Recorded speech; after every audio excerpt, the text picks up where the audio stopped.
Welcome to DevSecOps, the good, the bad, the ugly. It's been a while since we've had our last videocast series since the summertime, actually. Had some life-changing things that came up that ended up causing me to fall off on the interviews, but we're looking to kick those back off here in the new year for 2021. And today I'm really excited to have Joshua, also known as Shua, for those that know him. I met Shua at a Nashville. Was it a Nashville Sounds game? Nashville Sounds game. So I mean, the best minor league team in the nation. I don't know why you wouldn't remember that, but yeah. Well, all I remember is just sitting there eating chips with you the whole time talking. That was pretty much all we did, right? That's right. That's right. So, but yeah, no, that was a good time. But yes, I mean, Shua, you're one of the guys that I highly respect in the industry. Been watching your work. You've been in the DevOps space, securing the DevOps practices for quite some time. Maybe can you just walk us through, for those that don't know you, maybe share a little bit about your background? Yeah, absolutely. See, when you said I was doing the good, the bad, and the ugly, I thought I was going to be fitting the ugly bill, but I mean, no. Okay, now I know it's more about the story. Okay, we'll go. I understand now. Right. All right. So actually, just a little bit of background as you were asking for. I don't have actually a very large security background. I actually have a process improvement. I did a lot of Six Sigma in my past, and it was a lot in IT operations. I've also done a lot of data management in my past.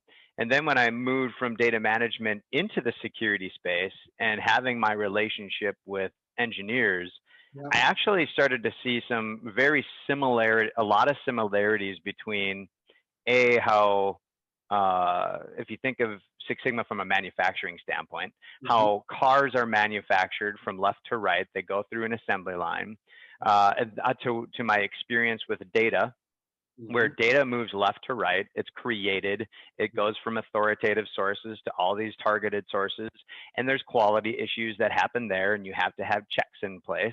So then when I moved into the security space and started having conversations with developers and thinking, well, applications are developed the same way that those things all work, right? And especially when you get in this space and you start having conversations with engineers who do look at, Deming as someone that's teaching them a lot for how they do application development. When you look at value stream mapping and ensuring that we're moving in a very process-oriented place, how do we automate within those processes and at the same time ensure quality across that lifeline? And so I've been doing that and getting ingrained in that particular portion of my life for about 5 years. Really been specific in DevOps in my relationship with developers for about 3 years. And about 3 years ago is when I really dove deep into thinking about the opposite, to be honest, from a security perspective, where usually it's, hey, we're going to throw something over the wall and we're going to give you something that you have to complete. Tell us when you're done. To where what I wanted to do was really engulf myself into the engineering community by building relationships and really asking the question, why don't you like me? Right? Because not being in the security space, you all of a sudden you're in that realm of people that are like, I don't like you. And you're like, but why? I didn't do anything wrong, did I? I don't know. So Self-aware then, right? Yeah, exactly. Yeah. Exactly. So I've spent the last 3 years really to kind of bring it around to a security space, identifying my vulnerabilities as a security practitioner, and then how do I mend that and engage again with my customer, who is the tech side of our company, as well as the developers at heart. Yeah, that's awesome. So obviously, if anybody looks at your LinkedIn or anything like that, you've really kind of have branded what you're doing as Rugged DevOps. This is, we joked before, this is, the show is called DevSecOps, the good, the bad, the ugly. So, what was your thought or reasoning behind that name and the message that you're trying to communicate, obviously, back to your customer, the developers? It's kind of a cultural move on my part, to be honest. We all know, once we get into the space, that DevOps is not new. It's been around for a little while, right? And I think what happens is there's a lot of marketing speak that kind of goes into that particular space. When for a long time, just like developers and operations thought they weren't being heard together, and then you think of DevOps and how it goes, I think security at some point said, well, I don't feel like I'm being heard either. So can we just plop our ivory tower in the middle of that and go with a DevSecOps movement? And I think what I've seen is I've engaged with people, if I've utilized language like DevSecOps, it's usually utilized in, okay, there's a DevOps space and there's a DevSecOps space, Right. which you can see by just by plopping sec in the middle of DevOps hasn't changed the relationship. It's Right. just continued to say it's the same thing. And so when I started evaluating it, and I actually don't want to say I coined the term rugged DevOps, because I would say 3 years ago, I feel like I was hearing this idea of like rugged software.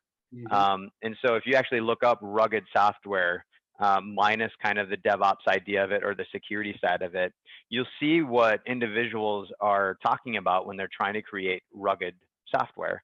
And rugged software is more than security. It's about quality. It's about creating something that's sustainable, scalable, impenetrable, and of a high quality to the point that you are creating rugged software. And when I started seeing that piece there, I thought, it's really fun to bridge a gap with someone by being able to say, hey, I'm not on this DevSecOps movement, but what I want to tell you is that in an engagement and a relationship with you as my partner, I'm here to create rugged engineers. And what that really starts going to them is like, wait, what a second, what is this? What is a rugged engineer? And you start to be able to talk about it not from just a security perspective, but from an actual quality perspective that then allows me to say what we're trying to do is really build a rugged DevOps space. And that's allowed me to not only name kind of my team, which, to be honest, DevOps is not a team. It's not it's not a specific thing. But that's the culture that I'm trying to push and I'm trying to be a part of and I'm trying to enable, so that really rugged DevOps at Optum, where I work, isn't a buzzword. It's something that we're actually moving towards, and people can feel like they're a part of that particular journey or that process and technology. Yeah, and that's great, and that's a fascinating perspective that you've taken there. So, talk to me about maybe a success that you've had at rolling out this. Obviously, it's a different terminology, right? But what you're trying to communicate to the developers, not have the security in the middle that's really dividing just by moving it into a different position in DevOps. Yeah, what's something that you've seen that has succeeded? It's been good. Yeah. So, well, you're at the good portion of the Yeah, good, the bad. yeah, um, so we'll get to this a little bit. There's a couple of things I want to touch base on this, and we'll get to, as you're going to be mentioning later, that you and I will be talking again. yeah. And I'm sorry to give the teaser around gamification, but that is one of the success stories, and I'll get deeper into that. Yep.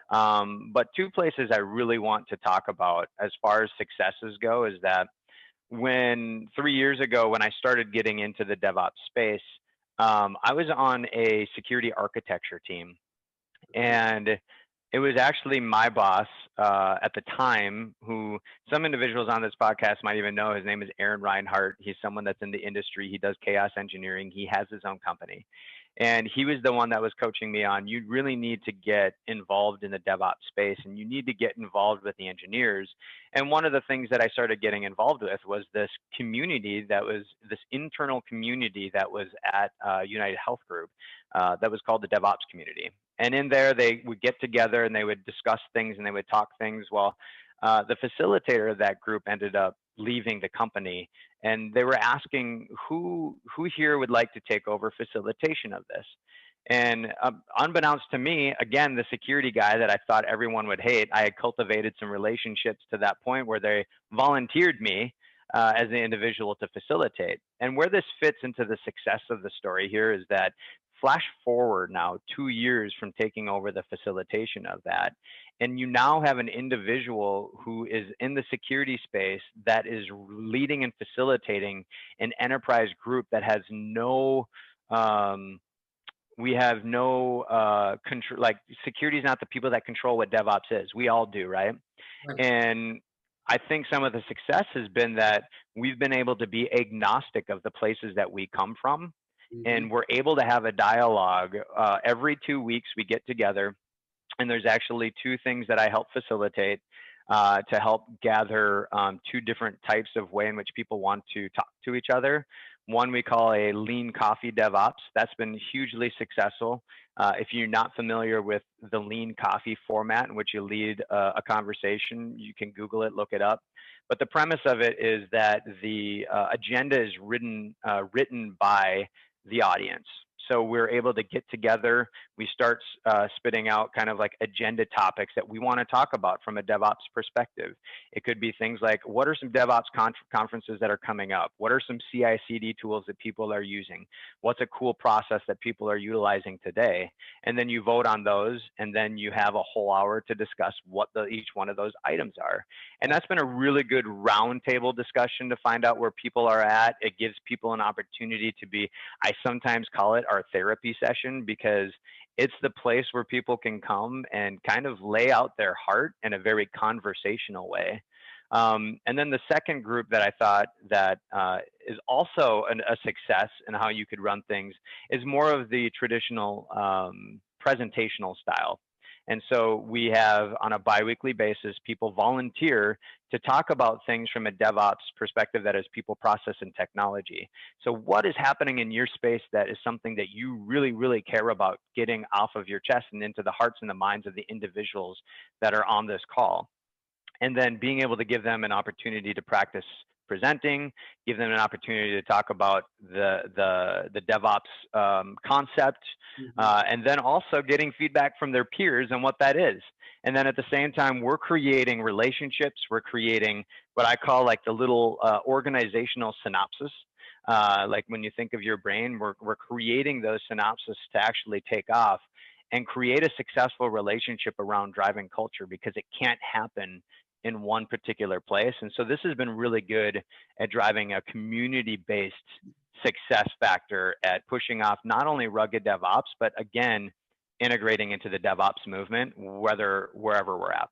Yeah, no, that's awesome. And as you mentioned, we will be coming back to do a three-part series to dive into a couple of these topics in general. So before we go into the bad, obviously here coming up, one of the things that you touched on, I just wanted to see if you could hit on it a little bit more. Kind of when you're building out that, Aaron Reinhardt kind of coached you.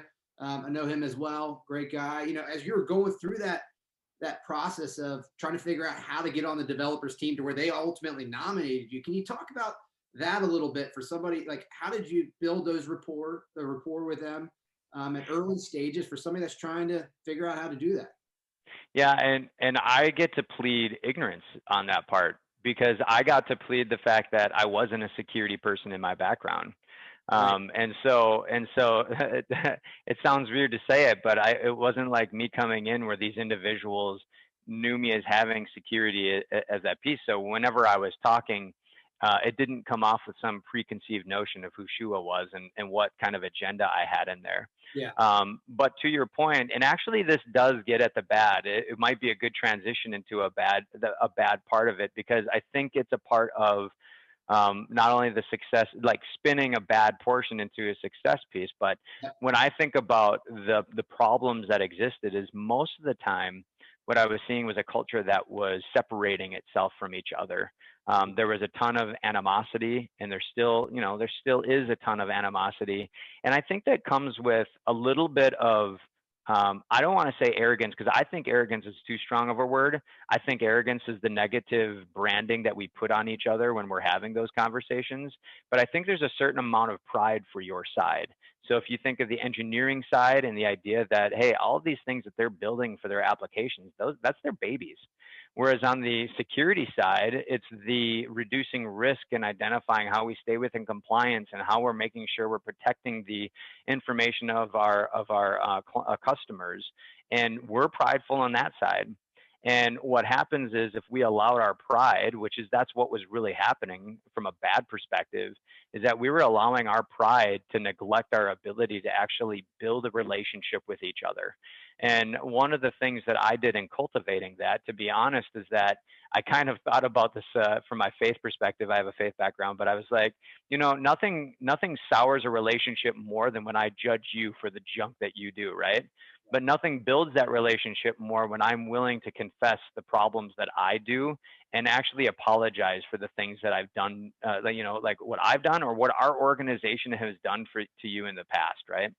And I got a little bit to that when I talked about, I saw the vulnerabilities. Like I did almost like my own social pen test against my organization, found those vulnerabilities that existed within the space that I was coming from, and decided to exploit those to like show them to my engineering friends to say, hey, I know, and I'm sorry that the way that we've worked with you in the past isn't working. I know, and I'm sorry that there's areas of opportunity for automation. And I know, and I'm sorry we put roadblocks up.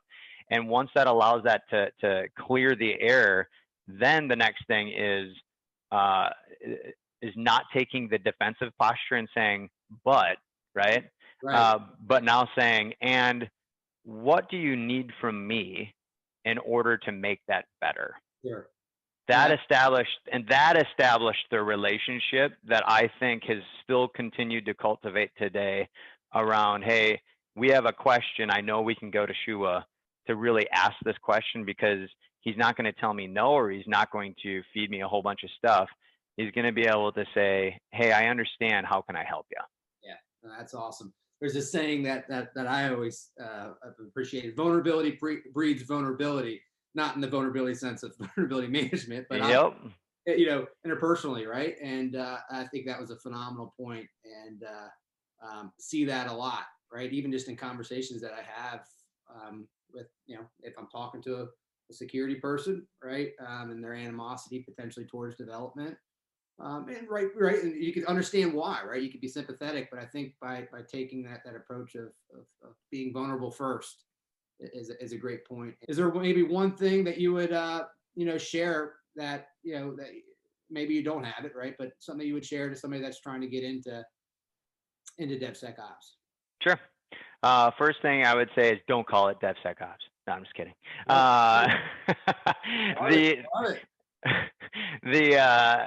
Here's the deal: is that I think this can be approached from anywhere. Is that right away I was super intimidated to be in the security space, because to be honest, there are a ton of brilliant individuals on this particular side of the fence, right?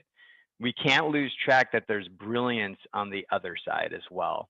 But what I say, when you're trying to make the choice on if you're trying to make a career path into the security side of it, right? Know that you're not just picking a path of going into security and knowing that you're driving rugged DevOps. The thing you need to keep in mind is that rugged DevOps is on the engineering side and rugged DevOps is on the security side. So you need to pick and choose for yourself to a certain degree. Are you an engineer that wants to stay an engineer, that wants to be rewarded for being able to increase your self-development through security? And so you need to be able to invest in yourself within your space to make you more valuable as an engineer by including security as a part of your quality portfolio. And so if you're in the engineering space, that's kind of my advice, is become a rugged engineer.